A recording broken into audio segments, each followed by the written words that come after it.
In this video, I'm going to cover exactly how I sold $2.5 million on Amazon last year, and I'm going to be sharing with you the steps that you need to take in order to do the same thing in 2023. Let's jump right into it.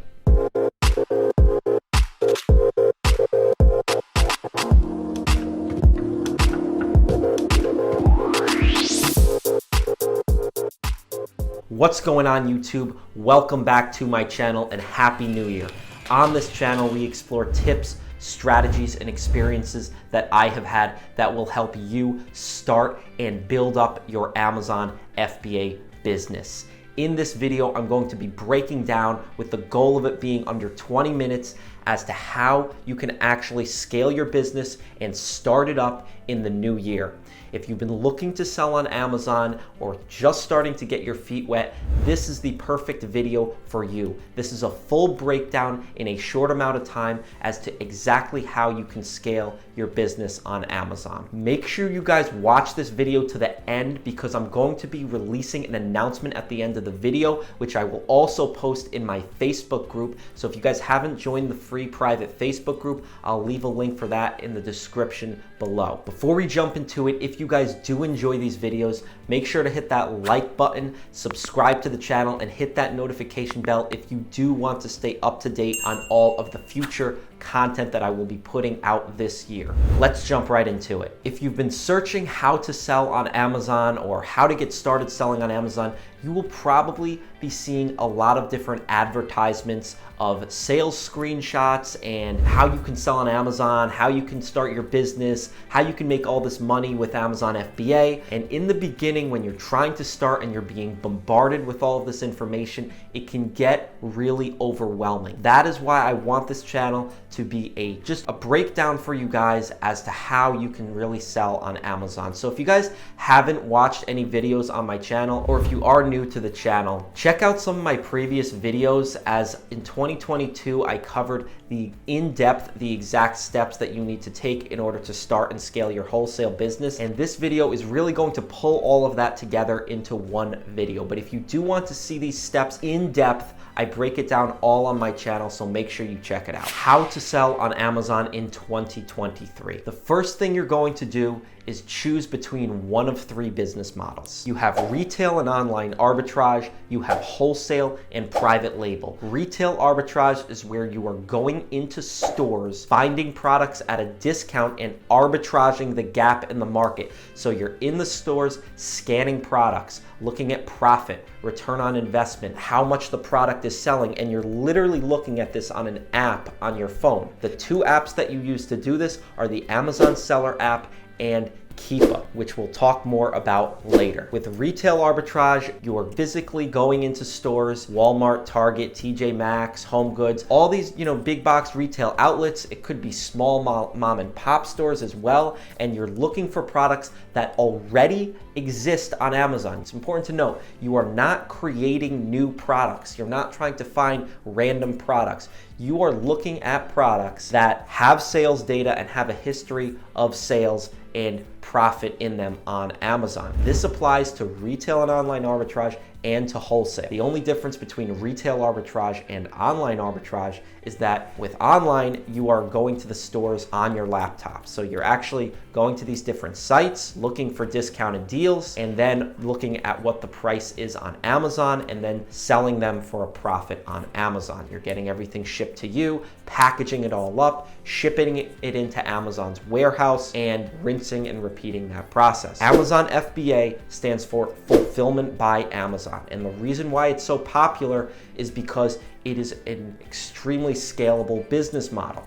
Rather than you having to ship out every single individual customer order, you can ship your products in bulk at a discounted rate into Amazon, and Amazon will ship each order from the customers that buy from your store. Amazon also handles the entire return process, from logistics, customer service, and so on. So FBA is a great business model to scale in 2023. Now, the difference between arbitrage and wholesale is that with wholesale, you are buying name brand products as well, but you're buying them in bulk from authorized manufacturers and distributors. So rather than getting just one or two items, however many items are on the shelf at a Walmart, you're actually going to the manufacturer and you're saying, I would like to purchase 100 of these. And then you're having the product shipped to your house, or you're having them shipped directly to Amazon in bulk at a discounted rate, and Amazon is shipping your customer orders. Those two business models differ a lot from private label, because private label, you are actually creating your own brand, putting your own label on it, having the product manufactured. This is where sites that like Alibaba come in, that you probably hear about a lot. You're simply having the product manufactured, you're creating your own brand, advertising the product, and doing a lot of market research in order to make sure that the product or brand that you are investing in is actually going to sell and has market demand. So a couple pros and cons associated with the different business models. Private label, extremely high reward potential, but there is higher risk and it does require a lot more capital. So it makes the barrier to entry a little bit higher. With wholesale, it is an extremely scalable business model. You can repeat it over and over again,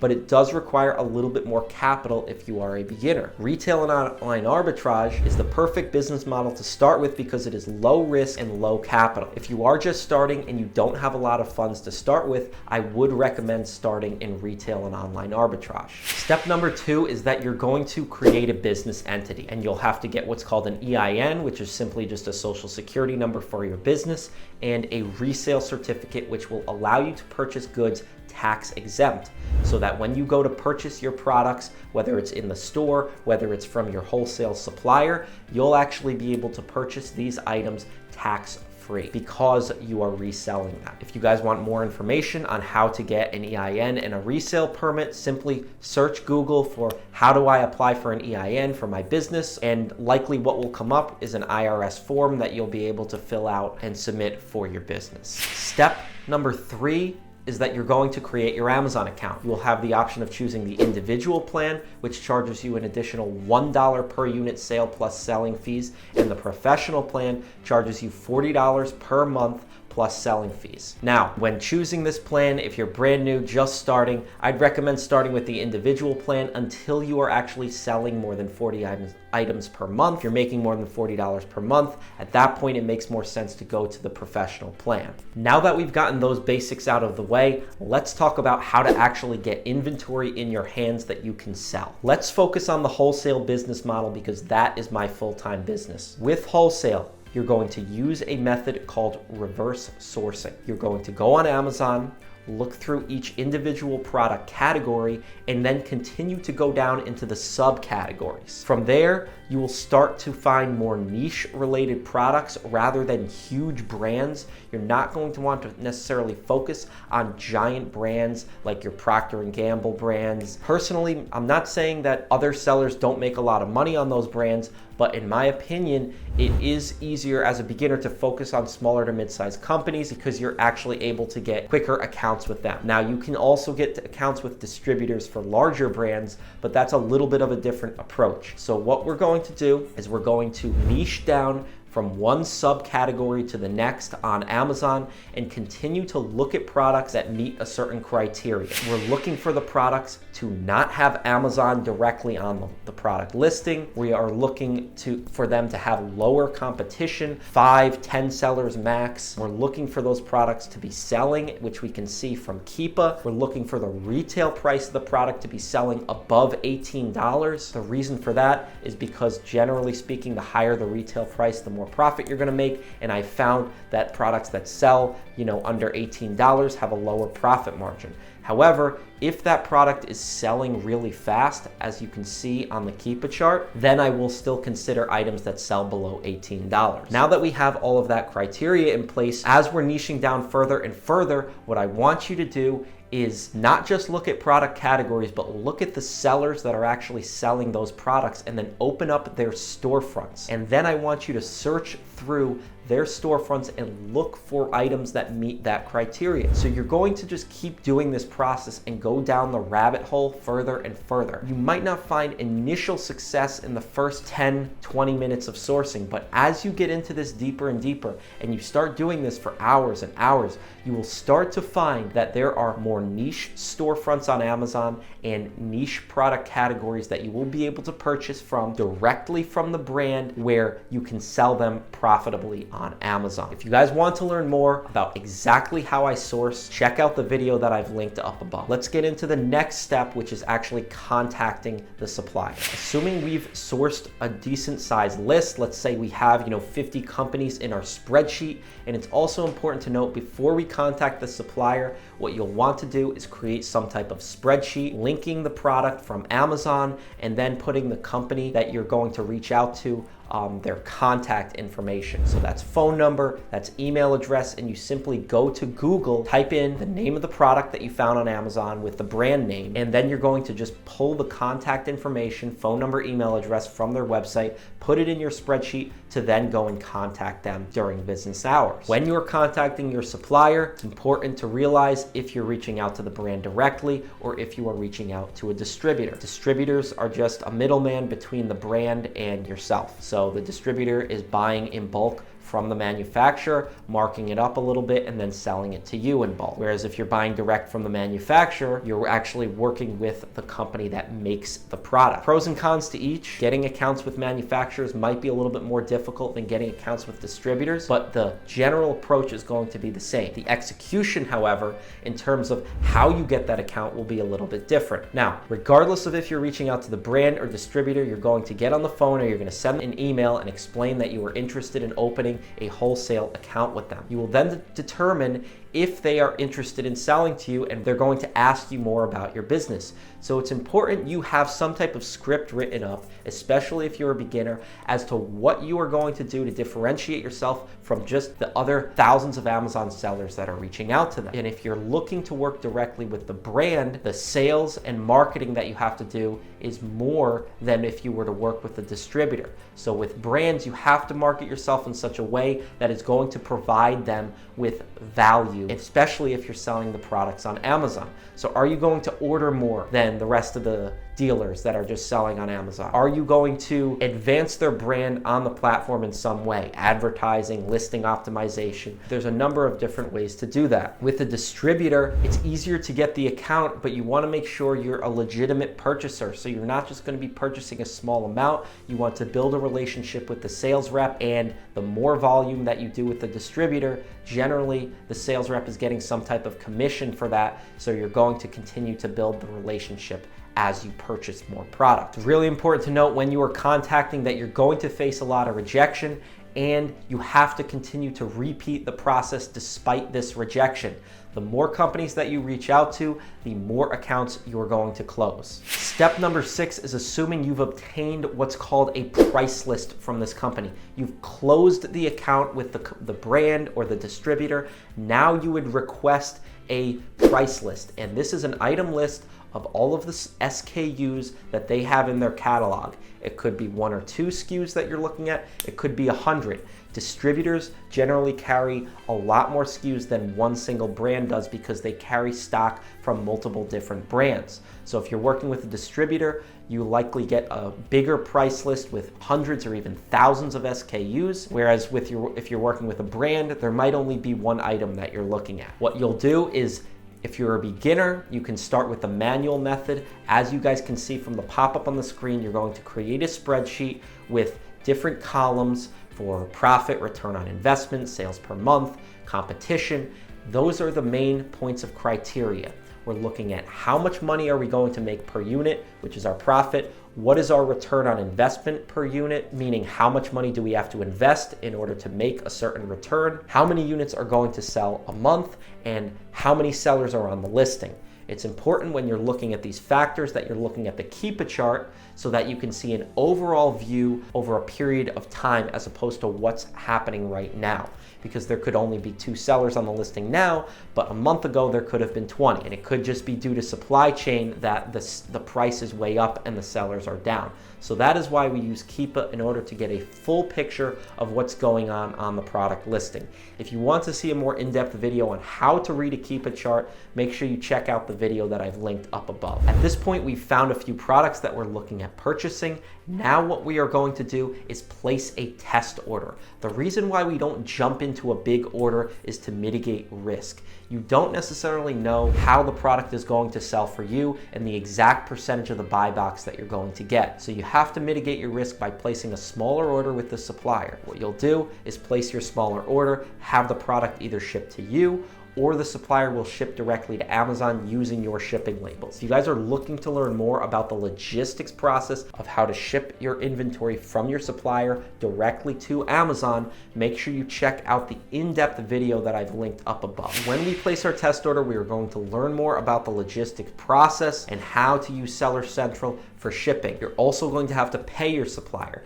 You can pay your supplier. Likely, if you are a beginner, you're going to be paying your supplier through a credit card or an ACH payment. Those are direct payment terms and they're known as what's called prepay. You have to prepay for your inventory before they ship it. Because you don't have an open account with them, they're not willing to ship the product before you actually pay for it. As you grow your business and build more trust and gain more business credit, you will then be able to get an open account with most suppliers and they'll be able to ship the inventory to you and you won't have to pay them for maybe 15, 30, or even up to 45 days. Let's say your test order went well. Now you would proceed with a more volume appropriate order. Generally speaking, we like to keep a 30-day or less turn rate with a little bit of safety stock. So ideally, I want to keep a 30-day turn rate. That way I'm rinsing and repeating my cash and purchasing my inventory, selling through it within 30 days and reinvesting that cash into new inventory so that we can profitably continue to grow. This is exactly how I've scaled my business over the past few years and what has enabled me to grow it to 7 figures. Continue to rinse and repeat and reinvest the return that you get on your inventory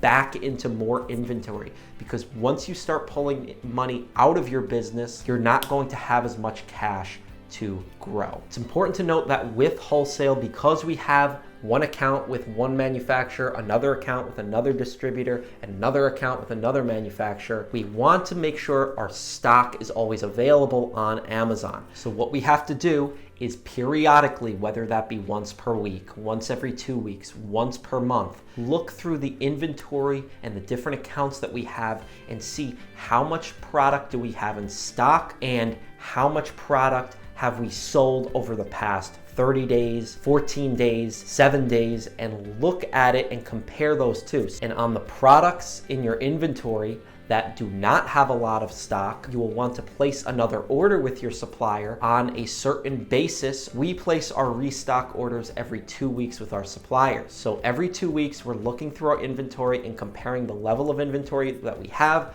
to the sales trends over the past 30 days, and then restocking and sending a purchase order to our supplier once every 2 weeks. Not all of my accounts that we have are restocked every 2 weeks because some items move faster than others. That's why it's important to manage your cash appropriately and determine what that just-in-time inventory is. You don't want to have too much inventory where you're holding too much stock and it's hurting your cash flow. And you want to make sure you have enough inventory, otherwise you're going to be running out of stock and products and it'll be hurting your sales. We've just broke down 9 steps exactly how you can start and scale your business on Amazon in 2023. Step number 10 is the rinse and repeat process. So literally, guys, you are going to take everything that I just shared with you, with the exception of starting your business and starting your Amazon account. Those things are already set up one time. Everything else, sourcing, contacting, going through the price list, placing your test order, determining logistics, and then restocking your inventory is all rinse and repeat. Contact at least 100 brands per week, and I promise you,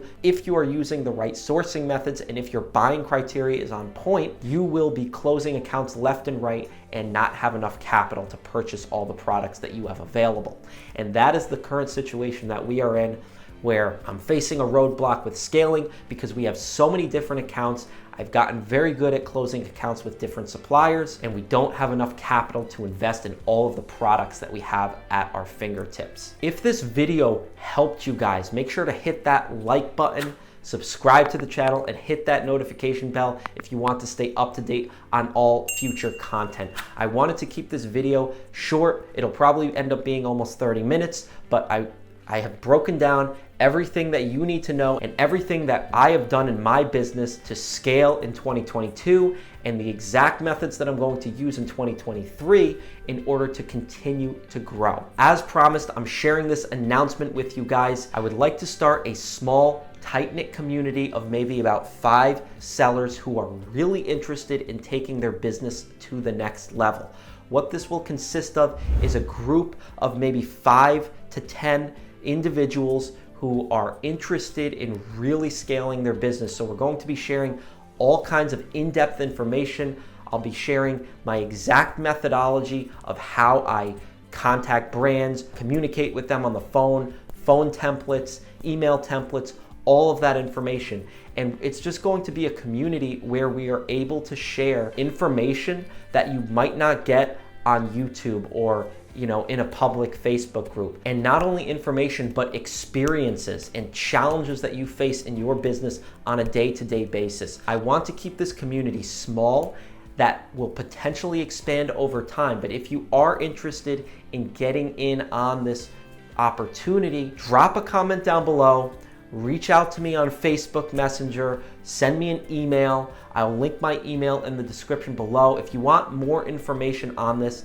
feel free to reach out to me. Thank you guys so much. I'm looking forward to a really profitable 2023 and sharing more value with you guys. If you have any further questions or comments, drop them down below, and I hope you all have a great 2023.